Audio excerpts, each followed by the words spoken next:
You know, Ryan, I get called to do interviews a lot. I mean, I've had some major interviews around the United States. The one thing I loved about this interview, I don't know how you held it together with my babbling, but the topics you brought up, the questions you had, I think were some of the best I've ever been asked. So you're a young man, you're going to grow in this field, and a heartfelt congratulations to you. This was a real interview. Thank you. So, guys, that was Doug Kaufmann. This is episode 22 of the Revive Yourself podcast, and here we go. Are you sick and tired of being sick and tired? Have you got a health issue that just won't go away no matter what you try? Then welcome to the Revive Yourself podcast, where we reveal the secrets to long-lasting health by getting to the root cause of problems that no one else is talking about. So you can have more energy, clear skin, healthier hair, a leaner physique, more confidence, and most importantly, do the things you love and live the life you deserve. Here's your host, Ryan Martin. Hey guys, and welcome back to the Revive Yourself podcast. Been getting lots of good messages regarding that last episode with Reed Davis, all about andropause, and lots of lots of men, I'll just say, reaching out and saying thanks so much for the information. That's not a problem. That's what we're here to do, guys. Here to help anyone we can. Also been getting lots of people emailing us and joining the free 4-day mini course, and that's going to be open.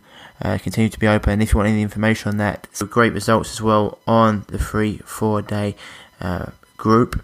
People saying they've changed their diets, they're loving the information. So, as I said before, if you've got any skin issues, gut issues, guys, especially any issues with chronic fatigue, adrenal fatigue, thyroid issues, anything you've had going on, maybe it's PCOS. We get to the root cause of these issues, and we start to teach you what's been going on and what you need to do to overcome them. Okay, we don't treat disease, we regenerate health, and healthy bodies don't get these problems, and that's what we dig into. Also, guys, I want to tell you about our Instagram page. If you want to follow us on Instagram, Revive, it is actually at revive_yourself. Be a picture of the Revive logo, the thumbprint, and also we've got our YouTube channel now. If you just type it in, Revive Yourself, then we've got all our videos are coming out there. All the interviews will be on there as well, and obviously got a personal Facebook page, etc. But otherwise, you want any sort of information, always heading over to www.reviveyourself.co as well, where you can download our free healing health paradigm and obviously get up to date with any of the local articles, etc. Recent articles, I should say, that have been put on there. So today's interview, guys, is a great one. It's one I'm really excited to put out there. It's a guy that I've actually been following for some time. Doug Kaufmann of Know the Cause. He's also got www.knowthecause.com. He's a guy who has been talking about fungus, parasites, they're linked to cancer for years now. He's actually lecturing all over the world. He's lecturing to oncologists, but as part of their further learning, it's a great interview. And for anyone who hasn't really ever thought about fungus or parasites being a problem, then this is going to open your eyes, and you're going to delve into issues and different topics around health that you probably have never even thought of. Just because, why would you? Unless you know, you won't know. Unless you've been through some sort of issue, some sort of problem, these issues, these paths don't really open up. These doors you don't really get to walk through. So getting Doug on was fantastic, great for us. He's actually got up to 80 million viewers all around the world. He's got a daily TV channel, and he's also the author of 9 books. He does.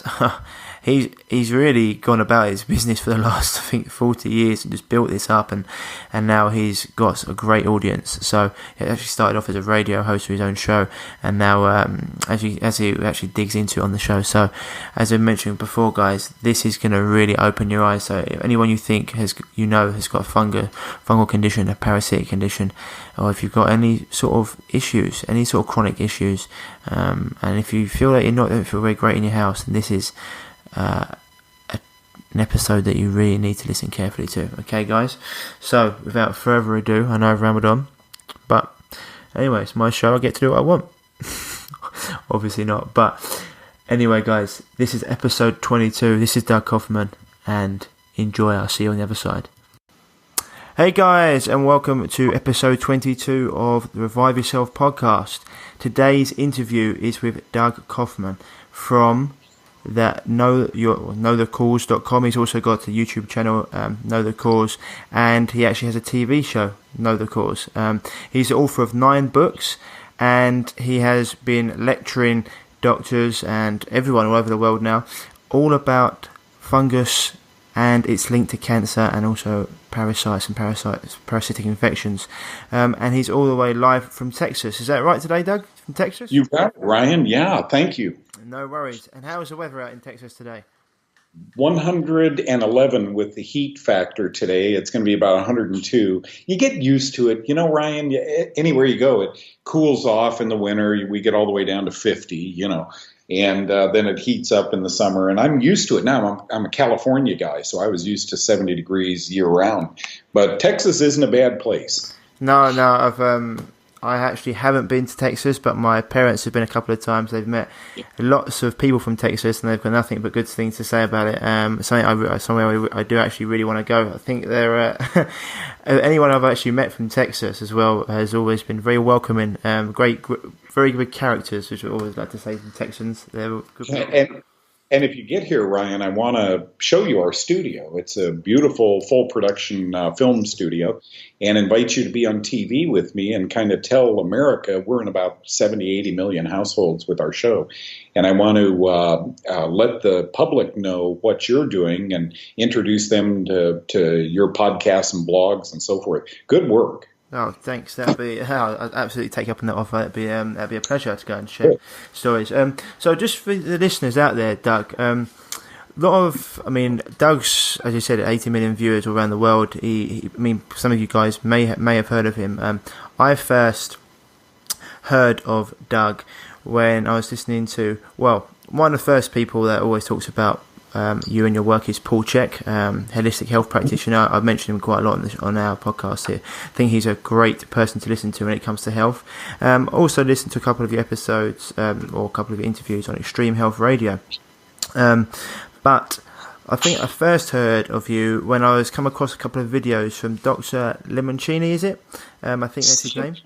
Cini, yeah. Yep. And he's an oncologist. Is that right? Yep. He is indeed. Cool. And so, just how did you go about meeting him, and just how was your relationship with him? Just because I refresh my memory, I think I saw a video that he was doing where he actually was injecting sodium bicarbonate into a cancerous cancer or tumor. Is that correct? Yeah. This guy is not like other oncologists that I've ever met. He is an Italian oncologist, has gained some prominence, a very nice guy, very personable. And as you might imagine, Ryan, I get books sent to me by every author in the world because they want to hit the American viewers, American TV stations, and we're big in LA and New York and Chicago and so forth. And so I get this book on my desk and it says, Fungus Causes Cancer. And I thought, wait a minute, this is what I've been preaching for 40 years. And so I read the book and contact his people, and they said, well, he's going to be in the U.S. In 6 months. And I said, we'll schedule him. We'll get him together. That has become the most controversial segment we ever did, the most widely spread, but the most controversial that we ever did. And in it, he said, these tumors are white and yeast is white. And what I do is drip something simple, 80 cents worth of sodium bicarbonate on them. To wit, I said, well, what if it's in the prostate? How do you drip the prostate? And he said, if you've ever been in surgery, you know what a Penrose tube is. It's a rubber tube, and I insert it so the sodium bicarb will just drip on the prostate.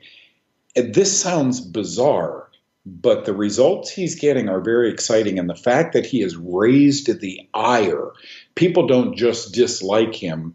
They totally disrespect him, and many hate him because it's a very simple concept, but he is getting results, and it's exciting. Now, some people, Ryan, have also died, but these were late-stage cancers that were given up on by oncologists. He tried to help, and to no avail. So those are the ones that become newsworthy in America and abroad. But he's a pretty good guy. Yeah, that story. I mean, that seems to be quite a that story. It seems to come up quite a lot when you talk about alternative treatments. Yes. It's always like the last stages, and then people go, "Oh, well, someone tried that and they died." I think it was, if you know Dr. Nick Gonzalez, and I think it was his mentor, Dr. Kelly. They tried to say that it was his fault that Steve McQueen died. Even though Steve McQueen went through so much of the traditional conventional methods that he was completely wiped out before he tried anything that Dr. Kelly tried. So I completely understand where you're coming from there. Yeah. It's all marketing and cancer and drugs and nutrition. Well, It's just all marketing. And if a celebrity goes to Mexico and late stage cancer, that his immune system is shot because of chemotherapy and radiation, and he tries to get help and he dies in Mexico, it makes the headlines. And that's very unfortunate because it wasn't Mexico that ruined, so those are just things your audience, I'm sure, knows. Yeah, 100%. And well, if you've got someone like you said to him, he's been people are really sort of having a go. You say he's having a go at him or criticising him, and if he's just giving people sodium bicarbonate, I'm surprised he hasn't lost his license and he hasn't been struck off the register, considering the amount of money that could mean they would lose if people were into this. Yeah. So just quickly, just for the people, we'll go on to things what you're doing, and we'll go on to your diet. And Doug's got his own antifungal diet. There are things that we'll talk about later on. I just wanted to get into you and a little bit of your story, Doug, because I mean nowadays you're lecturing, I think, to like mainstream oncologists, and I know I was trying to schedule an interview with yourself. You've been away recently, like I think on a little tour doing some speaking. But how did you get to this? I mean, I know that dealing with these issues and been on TV and talking about fungus, it wasn't where you started with your career. How did you get into this? Ryan, you would laugh as a fellow entrepreneur and nutritionist. Let's see, 18 years ago, 1999, my wife and I had a successful radio show. It was a weekend radio show. It got syndicated. It wasn't because I was great. It was because the audience became so large. They liked my message. I took phone calls and tried to point people as a non-physician into the way of good health. And sometimes you can do that with herbs and supplements and body work, Paul Chek's advice and so forth. And so I was then picked up on TV. And I'll never forget the business advisors meeting with my wife and I and saying, what are you going to be talking about? And I said, well, general health from a fungal perspective. Every one of them, Ryan, in the room started laughing and said, fungus? Well, there's a good 1 year show. You'll be lucky to be on the air a year from now. 18 years ago that was. Yeah. It appears as though now, Ryan, I'm a Vietnam veteran. I fought in the war. The Marine Corps in the U.S. doesn't use medics. That's the Army that uses medics. Corpsmen are, Marine Corps medics. So we get trained for a couple of years, like nurses, and then we have a medical pack and off to Vietnam we go. Well, I came home. I'm one of those lucky guys that came home, and I'm telling you, the Doug Kaufmann you're now listening to was diametric 47, 48 years ago to the guy then. I was paranoid. I couldn't ride up an elevator. My skin was bleeding. I was depressed. You talk about a different guy. It was me.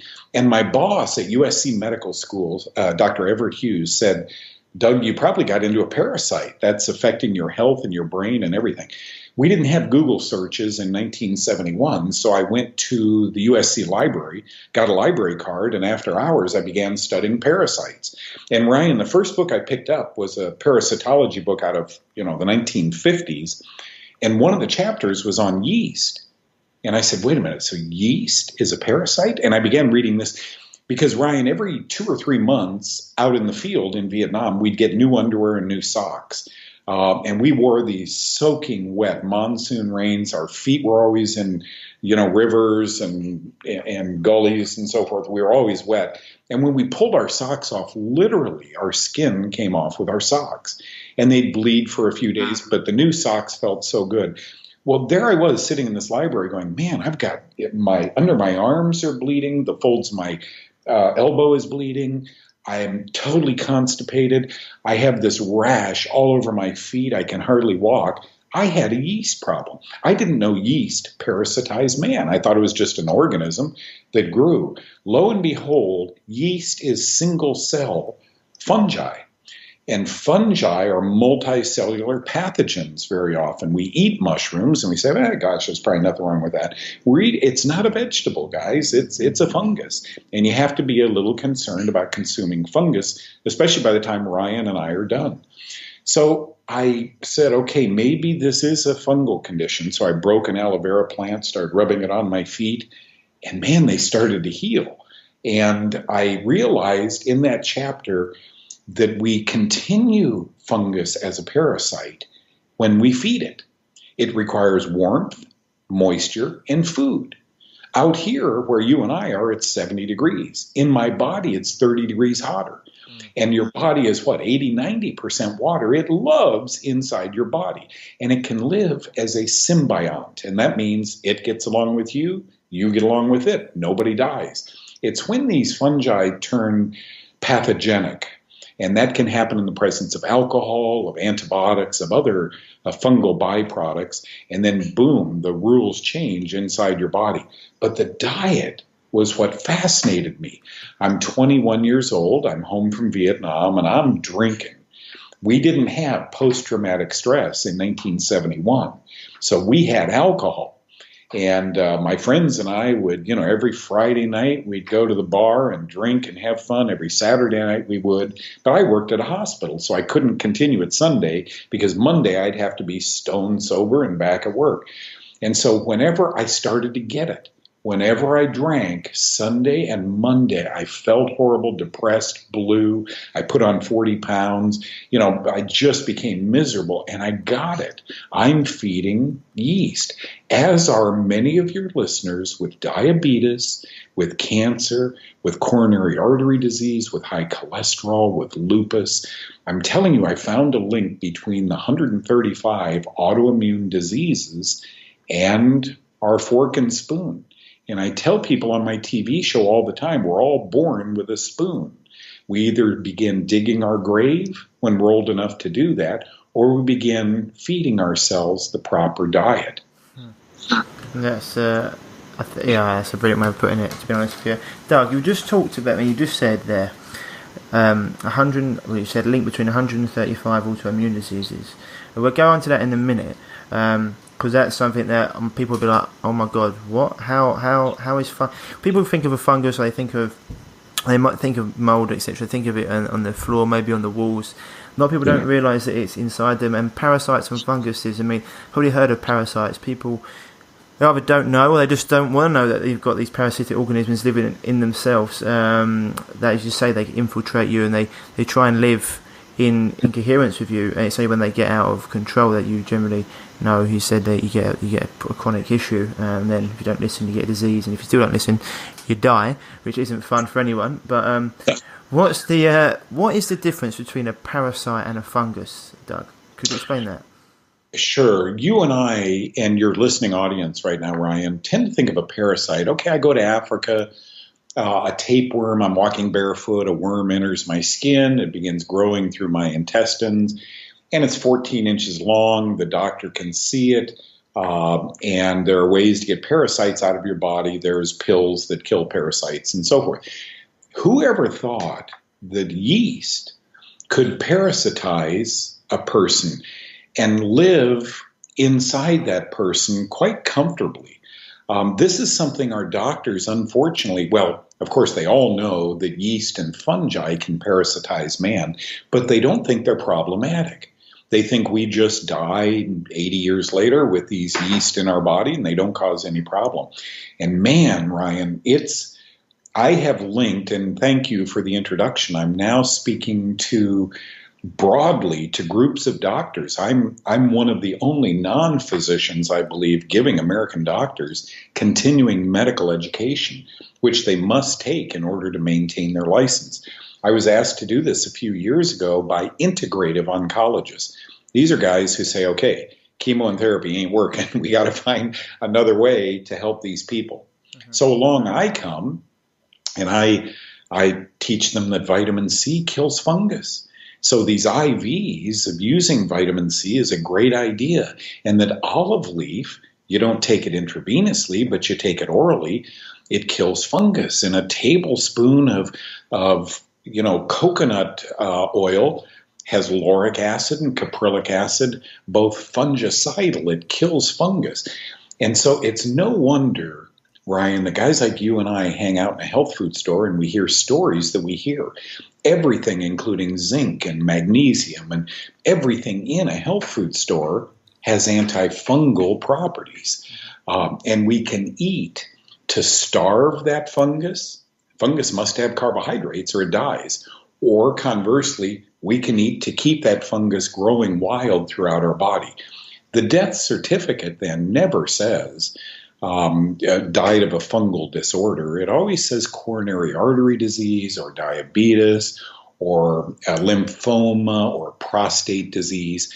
But these are intimately linked, and we have much more control over our health than we've ever been told. And that's kind of my story and what I teach these doctors. And Ryan, I was so scared my knees were knocking years ago when I first spoke to a group of doctors. I was mad at them.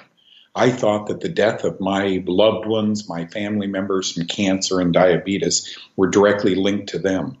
Rather, what I found was a group of very nice, humbled people who don't want to injure their patients. I always thought there was like this huge conspiracy. Oncologists have to kill so many people. They stood in line to talk to me. The questions were amazing. These two Japanese doctors had an interpreter, and they said to me, we have followed 27 women with chronic vaginal yeast. We have isolated not only yeast, but cryptococcus, fungus, and so forth from the vaginal tract. Now, all 27 of these women, decades later, have cervical cancer. Are you telling me there's a link? And I said, you tell me.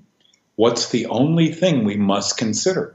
We once saw yeast growing. We now see tumors growing. What do you think made those lumps? Fungus grows in a sac to shelter itself from our white blood cells, killing it. This sac mimics a cancer tumor perfectly. They both liberate lactic acid. They both make volatile organic compounds, VOCs. They both thrive in the presence of sugar and die without sugar. We now know that several antifungal drugs induce apoptosis. They kill cancer and fungal cells. And I have challenged the medical community to teach me what the difference between an ascomycete. Fungus grow in two kinds of sacs, mycetomas or ascomycetes. They both can grow and look exactly like a cancer tumor. Or, doctor, what's the difference between this and this? You be the judge, doctor. You tell me which one of these is cancer, because one of them is a mycetoma, a fungal growth. Really, Ryan, nice people, they don't know. Half of them point to the wrong thing. And this is the way the diagnoses are happening. There's way too much money in cancer care to say that we have control over this. Yeah, you touched on so many points there. 100%. This is the thing when you say this about the medical industry, etc. You're not having to go at individual doctors, because most of them are great people. When I've gone around Britain and I've spoken, I've actually got 6 or 7 doctors on my program at the moment, because they actually are fascinated. They actually really want to listen. They want to help people. It's not, and they're really intelligent. It's not that they don't want to help people. It's just what they've been taught. And as you say, when they actually start listening to you speak, as I can imagine you, I think I've heard you say before, their mouths are like wide open, thinking, "Oh, this really makes sense." I mean, if you just said there, you just made the link between, well, this mold or this fungus has been present for this long, and then these women have all got cervical cancer. When did your brain kick in and think, well, you know what, this might be? But they always like to say correlation, causation don't not necessarily occur. But at one point, your brain's got to kick in and think, maybe there's something to this. And you mentioned things there, like one of the things you obviously mentioned zinc and probiotics, and one of the things you mentioned there, olive leaf extract. I think it's huge. I mean, but whenever I get my clients to have it, as you say, it's antiviral, antifungal. is actually anti-cancer as well. And I was thinking, is it anti-cancer because it's antiviral and anti-parasitic? It's quite interesting. So these things that people can take and they can do every day.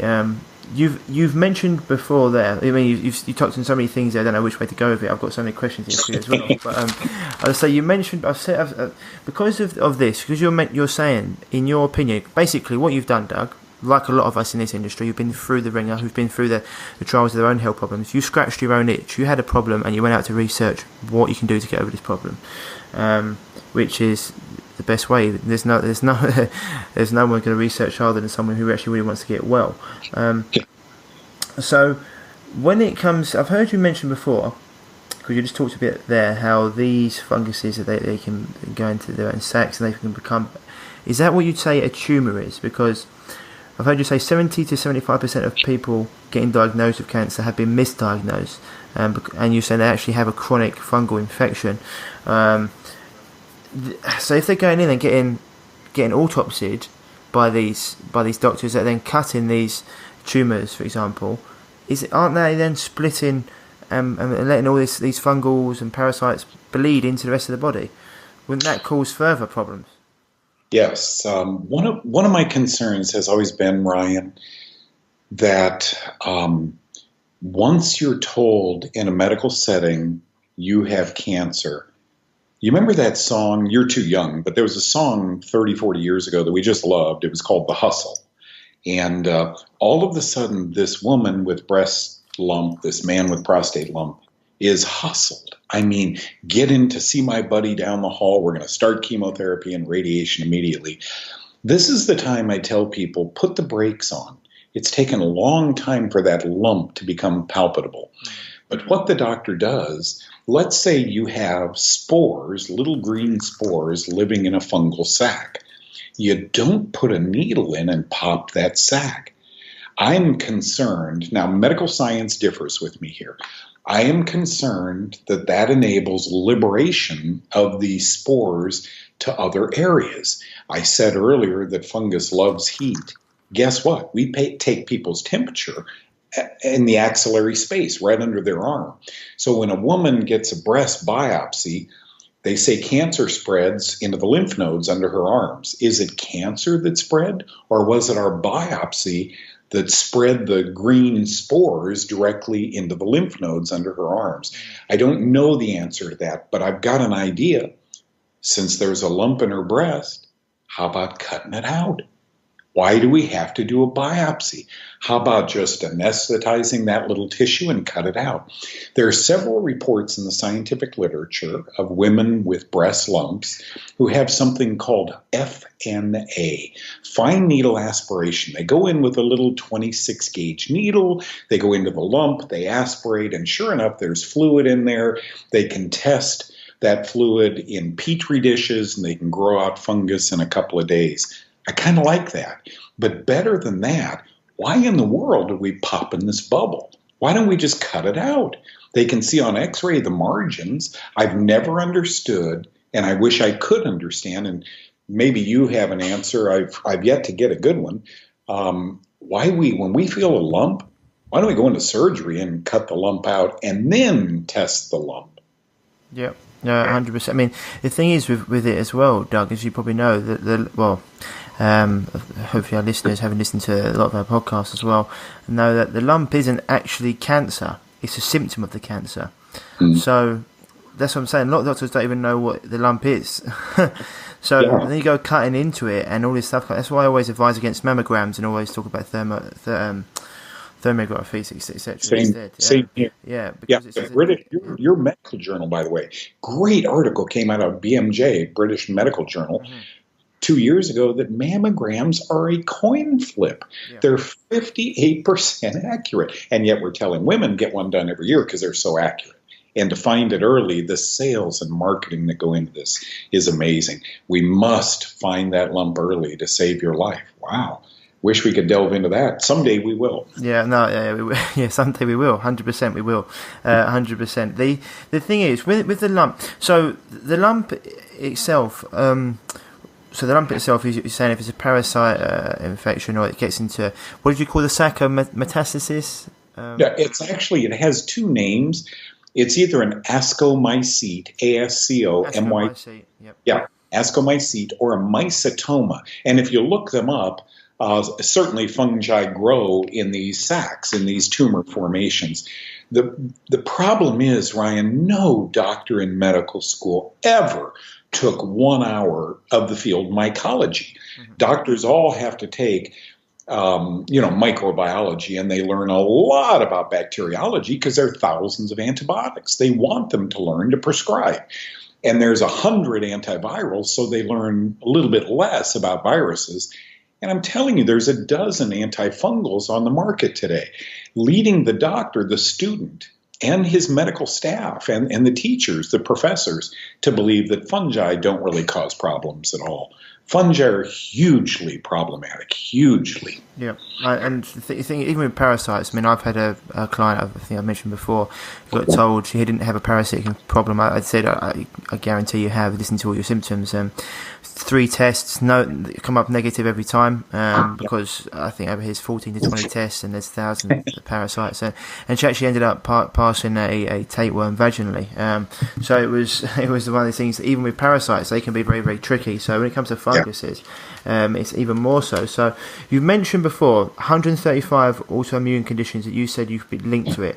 And I've heard you before also talk about eczema could be a fungus, AIDS could be a fungus, lupus could be linked to a fungal problem. Can you just explain how that is and why that is?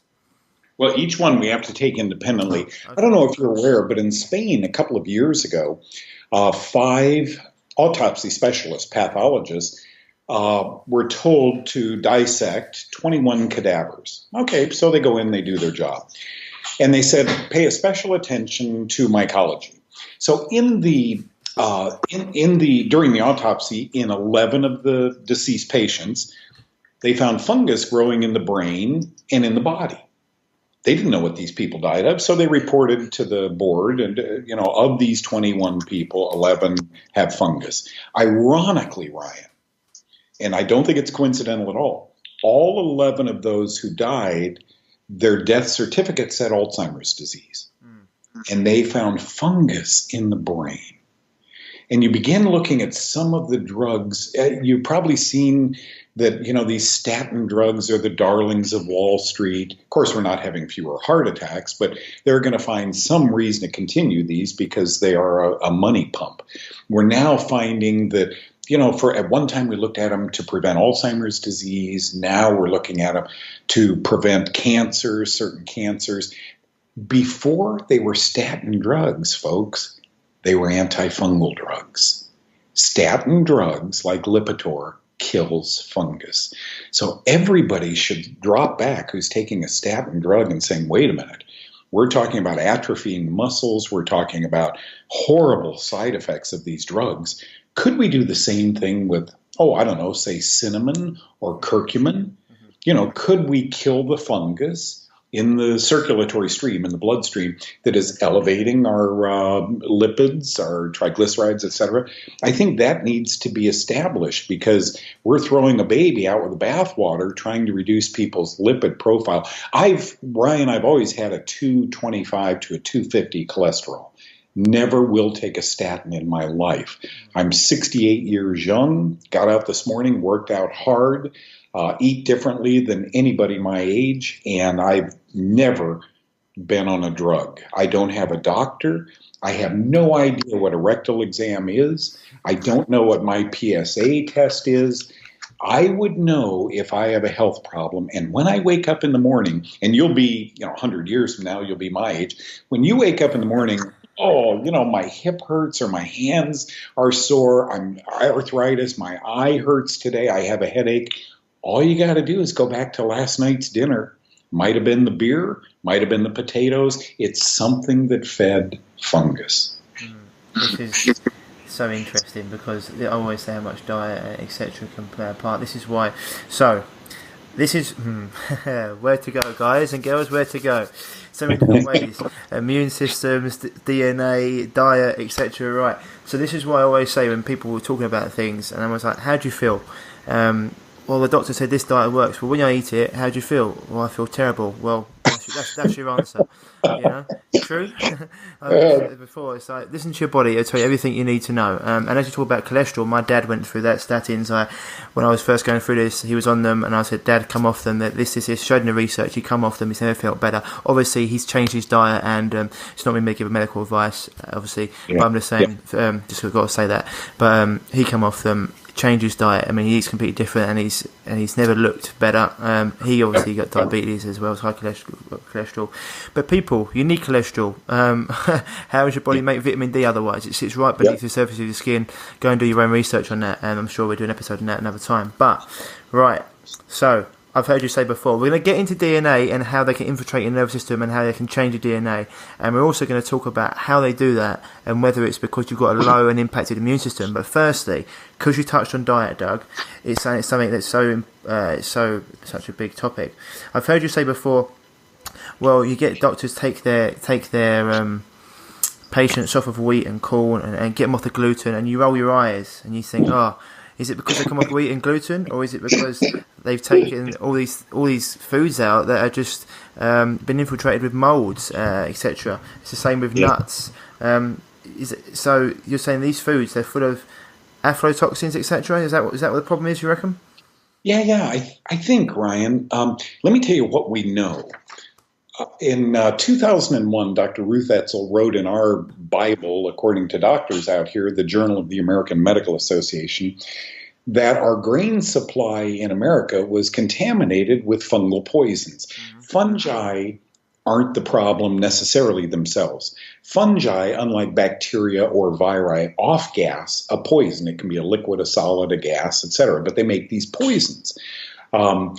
These poisons are found in our grain supply. Corn, according to the Council for Agricultural Science and Technology, corn is just universally contaminated with something called aspergillus. Aspergillus makes a poison, a mycotoxin. Myco means fungus. A mycotoxin called aflatoxin. And aflatoxin causes human cancer. Everyone admits it now. Aflatoxin causes human cancer. Well, this Aspergillus mold is sometimes found in our indoor air ducts. It's found in some of our peanut butter. It's found in wheat sometimes, commonly in corn. And so therein lies my question, Ryan. Are we digging our own grave by going to a movie every weekend and sitting down to popcorn? Are we eating peanut butter over almond butter? There's so many ways we are exposing ourselves to this mold. For example, the mold is called penicillium. The poison it makes is called penicillin. One dose of penicillin isn't going to kill us. Its multiple doses of antibiotics are now implicated, I hope you're sitting down, in breast, lung, prostate, lymphoma, and lung and colorectal cancer. The more antibiotics we take, the more the incidence of these cancers in our life. This is all very well documented in the scientific literature. So you look at someone who's been historically sick and running from doctor to doctor. Of course, the doctor's answer is take another antibiotic.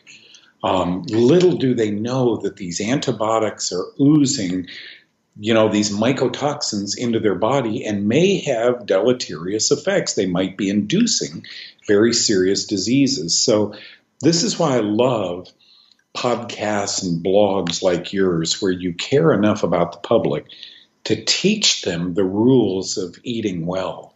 That's what I try and do.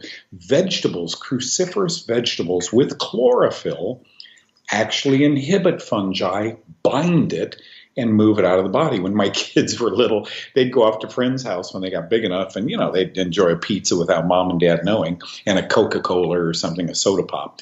And we always made them, and we have pictures of them with little 7-year-old kids. They'd come home and we'd make them eat a fresh bowl of broccoli. Oh, I hated this, Ryan. They just, but today these are healthy young kids who have zero health problems. It seems that if we want to go out and drink alcohol and have a bucket of popcorn, no harm, no foul, just go home and take some chlorophyll, and that seems to offset it. Yeah, this is That's what I love doing, speaking to people like yourself, Doug, as well, who just want to get information out to people. I mean, obviously, as you know, the mainstream can sit there and sometimes call people like us charlatans and this, that, the other. It's like I've got no agenda except to try and help people because I've been there myself, the same as you.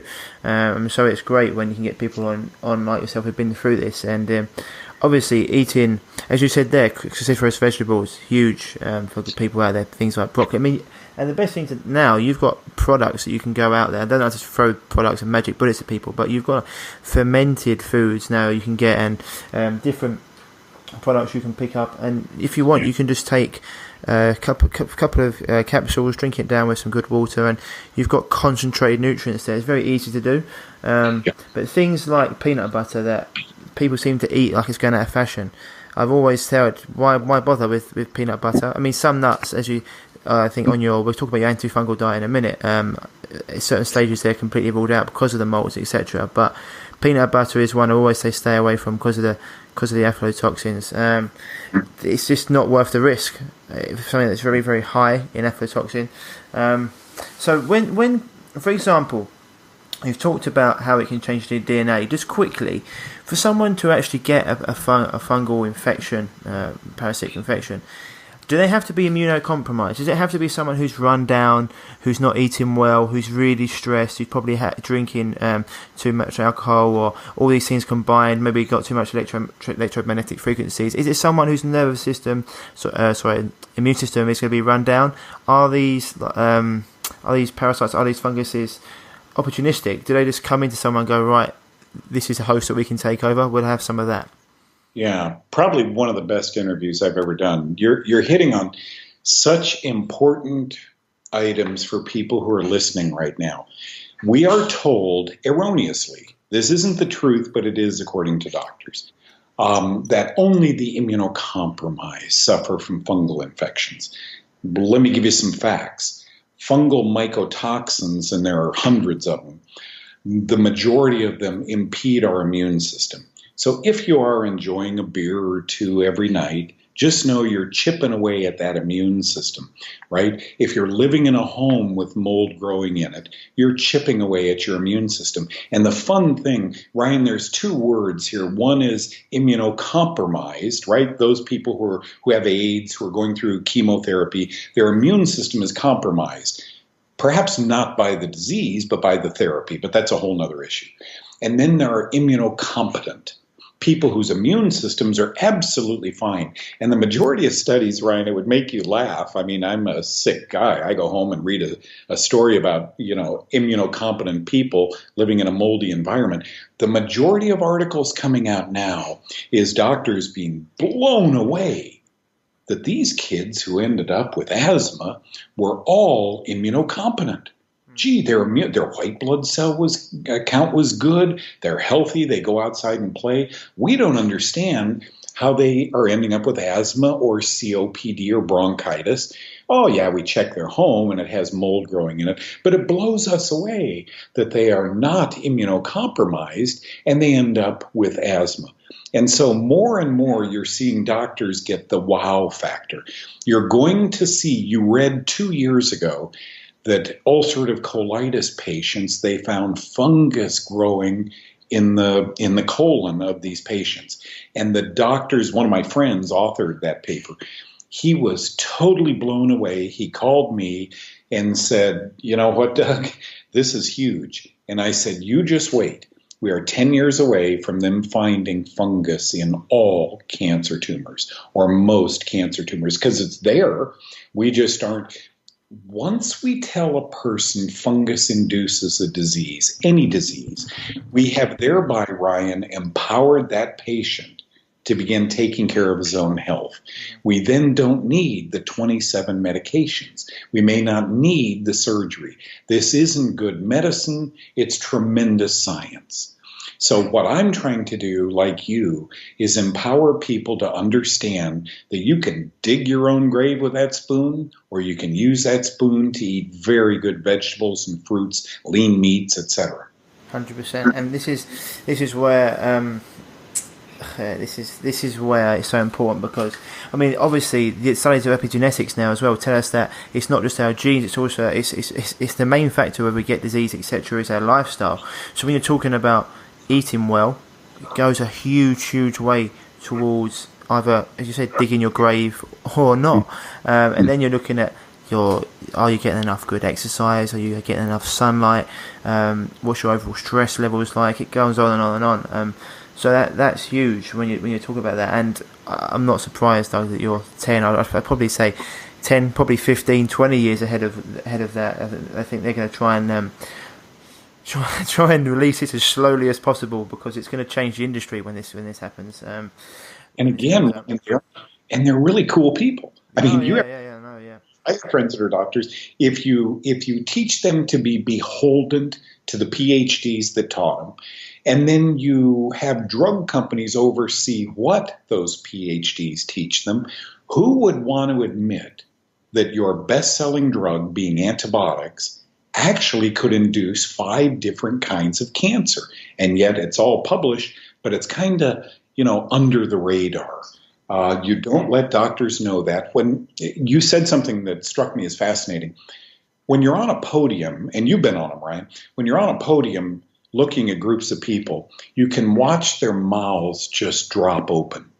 One such slide, the PSA test, as we know today, was never a cancer or a prostate cancer test. As a matter of fact, pregnant women have elevated PSAs. So this was a test, this was a hoax put on to the public, by groups of people who wanted to make money treating cancer when it really wasn't there. That's my opinion. I met with and interviewed the doctor who invented the PSA test.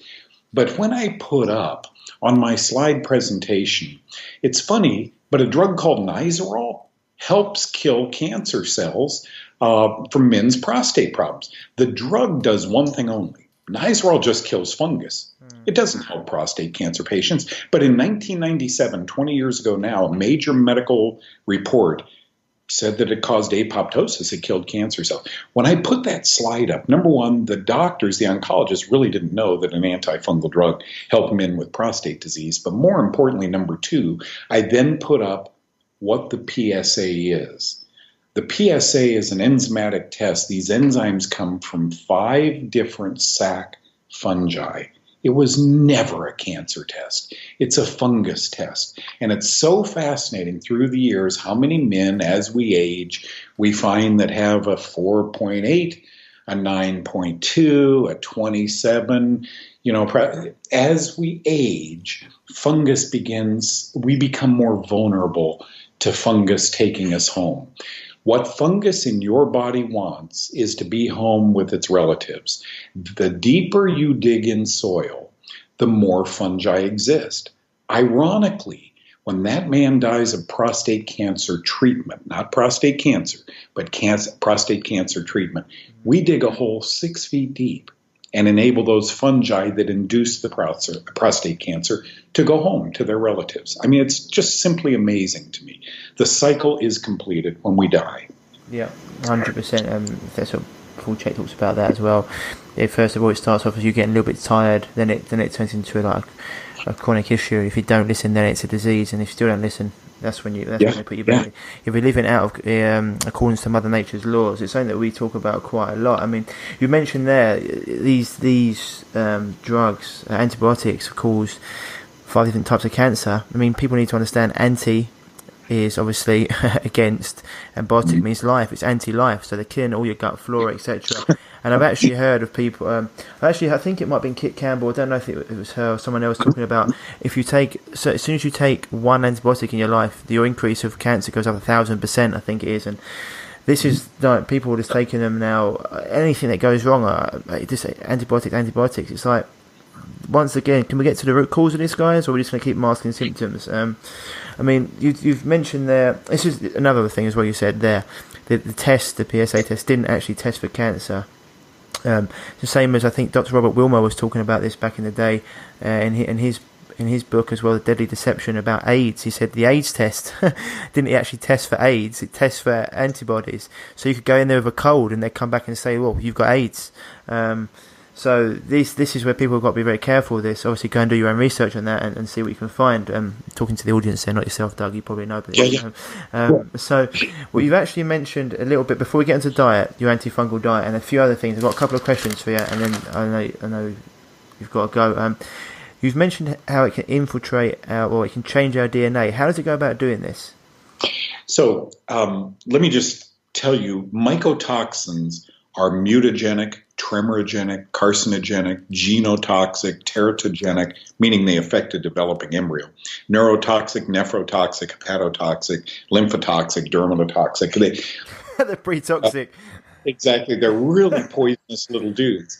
And they breach not only your blood cell, your white blood cell, but then your nucleus. This is amazing. We are now saying cancer is a genetic disease. Duh. What alters the genes? We know that mycotoxins, fungus themselves, can breach the cell and alter human DNA. Now, we all have a Superman gene that prevents us from getting cancer. Few people know this. It's called the P53 gene. Mm-hmm. The P53 gene we find it in over 50% of cancers. What could breach the P53 gene? You guys guessed it, fungus does it. The CA19-9 is a pancreatic cancer test. Boy, when your CA19-9 is up, it's a tumor marker. The doctor will say, I have bad news for you. The reason for the vomiting, rectal bleeding, yada, yada, you have pancreatic cancer. But guess what else the CA19-9 detects? Ulcerative colitis and fungus. But your doctor will never tell you about those, folks, because honestly, good man or woman, he doesn't know, but this is in the scientific literature.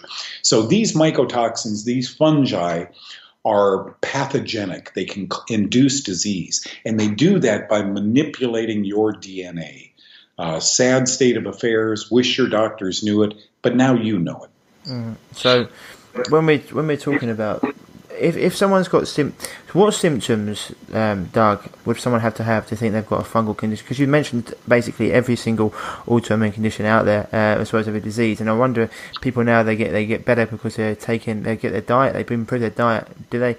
Is it they had an autoimmune disease, or is it because they stopped feeding the fungus? This is the question, right? So what symptoms can people have? I mean, whenever I don't know if I published it yet. I've written an article on it, and the symptoms in my book are probably the same as yours. The list is long and distinguished. So what would be the main ones if you were to say to people you've got a fungal condition? Okay, so the Vietnam War, I was in pre-med. The Vietnam War interrupted my becoming a doctor. Ryan, if I were a doctor today, this would be the most gagging, yawning interview in the world. I would have been telling you to put your kids on antibiotics, make sure they get all their vaccines, feed them lots of peanut butter because that has good, Let's not talk about vaccines. That's a whole other show. Okay, so I'm going to put my doctor hat on. Okay, vaginal yeast, ringworm, jock itch, onychomycosis, which is nail fungus, seborrheic dermatitis, which is dandruff induced by fungus because guys wear hats all day. So those are the conditions in my clinic I will see and treat with antifungal drugs. Now I'm going to take my doctor hat off and put my Doug hat on. Cancer, diabetes. Did you know that the glitazone drugs, Avandia, Actos, those drugs developed for diabetes also just happen to kill fungus.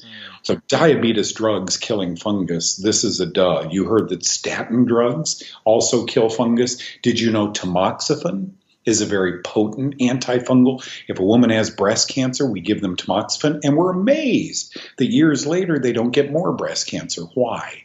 We have stopped the fungus from proliferating. So literally, here's what I would do. We call them here in the U.S. FUPO heads. Fungus until proven otherwise. FUPO. You're a FUPO head when you wake up in the morning, your heart's palpating out of its chamber, you got a migraine, you're depressed, your mouth, your breath smells horrible. You're a FUPO head if you say, aha, not only 2 beers last night, but ice cream and pasta. Maybe there was fungus in it. You're not a FUPO head if you run to the tummy doctor and the head doctor and the mouth doctor and get them all to examine you and each hand you 1 or 2 prescriptions. So begin thinking, guys, if I could just tell you, we are running in America at a rapid pace from doctor to doctor to doctor, without ever the doctor or you considering the cause. There's a reason your heart starts to beat up quickly. It's getting rid of something in your body. It's just like a fever. What could that something be that your heart doesn't like? You just heard me say these fungal mycotoxins are cardiotoxic. So you're a FUPO head the second you begin getting it. My fork and spoon is making me feel miserable. Conversely, it can make you feel great. Yeah. 100%. And you hear that, guys? It's not just me talking. That's someone else saying exactly the same thing. So, yeah, that's brilliant. I say that all the time. People look at me, Merv, and I say, oh, it's full of molds or yeast. I know why I've done that. I know the bugs will want me to feed them. I can hear them calling my name at night. They want me to eat something. They come out at night. They're nocturnal. I say things that they're like, what are you on about? I'm like, trust me, don't worry. They want their food. I know what's going on. They're not getting it tonight.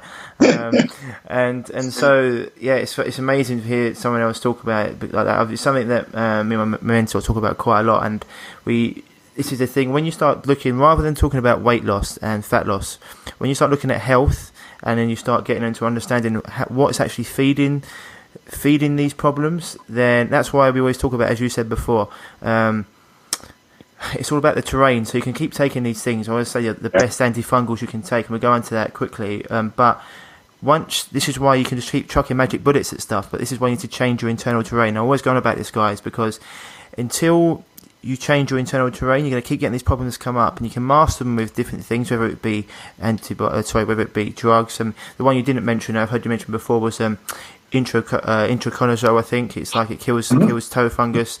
You can keep going and get drugs like this, or you can go and take different even herbs, etc. Keep chucking them at that, and they kill them off. But these funguses, they're very clever. Once you keep feeding them the same thing, they adapt and they start to find out ways to get around them. So you need to change your internal terrain, guys. I'm sure Doug would agree with me. That's the way. When the terrain's good, you're going to get a lot better results. I'm sure you'd agree. Sorry to go off on one there, but you hit a point, and I just wanted to make sure, nail that down, that people really understood what we're talking about there. No, Brian, you hit that dead on. And the terrain is the commensal bacteria and yeast you were born with. If you've ever been on one antibiotic, you need to replace them with a good probiotic. Then the terrain mostly is made up of the foods you're eating now. So you have good terrain or fast food terrain. And you get to choose. That's the good thing. Yep, and you've mentioned before as well that mold can. This is the thing for guys. Doug mentioned slightly. It can get into the brain. It means it can get into the pancreas, can get into the lungs. The fungus. These things they can get anywhere. And this is why you've got different parasites. Some that favour the liver, some that favour the gut, some that favour. You see them in the eyes. This is why, guys, you need to be. And wherever your genetic weakness is, well, these things will take you over. So you really need to just understand it's all about changing your internal terrain. Until you do that, these problems will keep on popping up. I had a few questions for you, but we'll tackle these another time because I know you've got to go in a minute. We wanted to talk a little bit about tobacco and etc., and a little bit about there was another one. You remember you talking about how they give bunnies cancer with aflatoxin B1 and mice, but we'll touch on that another time. Just wanted to let people know. You've got your own, if you go to www.knowthecause.com, you've actually got your own antifungal diet there, Doug. And yes. There's 2 different stages to that. Can you just quickly explain what those stages are for people? You have to understand that it was 40-some years ago that I realized I had a fungal condition. Mm-hmm. Now I had to stop feeding it. Well, I was 21 years old. I gave it Oreo cookies. I gave it sandwiches. I gave it beer, And I had no idea anything about diet. I was kind of like, many in the medical field today. We eat to enjoy health or not. So the diet says eat for this reason. I don't care about a glycemic index. I don't care about a thimble full of pasta that they sell you, to lose weight on television. What I care about, not calories, I care about starving fungus. You just heard me say that broccoli hates fungus and fungus hates broccoli. Kale, anything with chlorophyll, green foods, onions, the allicin in onions. So what I did is put together a diet understanding that we have to eat, So green apples, because green apples have malic acid in them, went on my diet. Grapefruit, which if I were diabetic, I'd start every day with a grapefruit. And certain berries and so forth with the ellagic acid in the seeds of berries. These were all medicinal foods that I thought I needed in my diet. It's free to all your viewers. It's on my website. Just pull down Getting Started, how to start on this diet. And I can tell you, Ryan, that within 2 weeks, if they will commit to this diet, and talk to your doctor first, get his or her approval, but if you will commit to this diet for 2 weeks, watch what happens to your weight. The simple question is, what makes bread rise? Could that same yeast be making your human tissues rise? Absolutely. Your questions are so good. Cigarettes don't cause cancer. When we commercialize cigarettes, they do. If you're going out to the farm and rolling your own tobacco, you're good to go, according to the head of the World Health Organization, Center for Mycotoxins in Food. But if you dip those tobacco leaves in sugar and then tightly weave them, they're going to ferment fungus, you're going to smoke them, and it's going to look, it isn't probably, but it's going to look like lung cancer. There was a study done just recently, Ryan, 27 patients, all diagnosed with lung cancer, went on antifungals, and all 27 healed. So more and more we're realizing, we got a problem here with fungus. And I may not be here, but folks, what I want Ryan to do is take over the Kaufmann job. You're doing such a good job of it, Ryan. It's stellar. Great interview. I'm very proud of you. The pleasure's on mine, Doug. It's really great to get you on here. And guys, I just said you can find Doug at www.knowthecause.com. I think he has his daily shows go out on your website. That's correct, isn't it, Doug? Yes, yeah, they go out every day. And then Tuesday and Thursday I do a live, text in your questions. So we have fun. We're growing this, Ryan, and I have to be careful, but I think we're doing a good job, and you can't believe the testimonials we get. It's really an honor. No, 100%. I've actually put along with a few other little tweaks in here, because as yourself, look at the body holistically. So if we have any clients that we get that have got fungal conditions, your diet's one of the things we put them on, as well as looking to boost their immune system in lots of other ways. But I can certainly testify for Doug's diet. He's got 2 different stages, and anyone who wants to look at Doug, the diet, go to www.knowthecause.com. And then he's also, as I said before, he's put that into YouTube. He has his YouTube channel there. Doug doesn't actually do any more individual consultations, but everything's there for you to find. So, Doug, that's been an absolutely fantastic interview. Thank you so much for coming on today. I'm definitely we've opened some minds here, definitely opened some eyes to what could be causing their problems. Just thank you for coming on. Really my honor. Thank you so much, Ryan. No worries. Speak to you soon, okay. Doug. Bye-bye. So guys, that was Doug Kaufmann, and that was the fungus and cancer link. I've no doubt that has opened your mind to absolutely new possibilities when it's come to all different autoimmune diseases, such as of course cancer, but they've been looking into diabetes, lupus, looking into AIDS, conditions of the pancreas, conditions of the lungs, you name it. He's talking that fungus is definitely, in his opinion, a major problem, a major contributor as well. So guys, hopefully that's opened your mind. As I said before, you can catch Doug at www.knowthecause.com, and you'll find everything you need to there. As always, guys, as I said before, you can find us on Instagram at revive_yourself, and obviously on YouTube, our Revive Yourself channel, and obviously at www.reviveyourself.com. But for any of you that have been struggling with gut issues, skin issues, chronic fatigue, brain fog, adrenal problems, thyroid issues, whatever chronic issue you've got, we have got our free 4-day mini course just for you, which explains to you through 4 days exactly what's been going on to cause your issues, exactly what you need to do to get over them, and why what you've been doing has just been masking the problem with masking the symptoms, with band-aids, and what you really need to do to get to the root cause of it to create long-lasting change. That's what you want, guys. As I mentioned again in the interview, it's all about changing your terrain, getting to the root cause of these problems. Otherwise, they'll keep on reoccurring, and that's not what you want.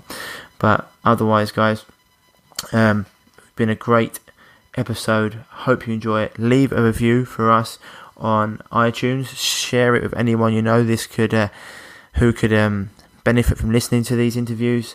Doug's got an audience of 80 million. No, we haven't got that here at the moment, but if we can keep reaching more and more people, it'll be fantastic, because, as I said in the interview, I'm just here to help people get this message out that your health is in your own hands.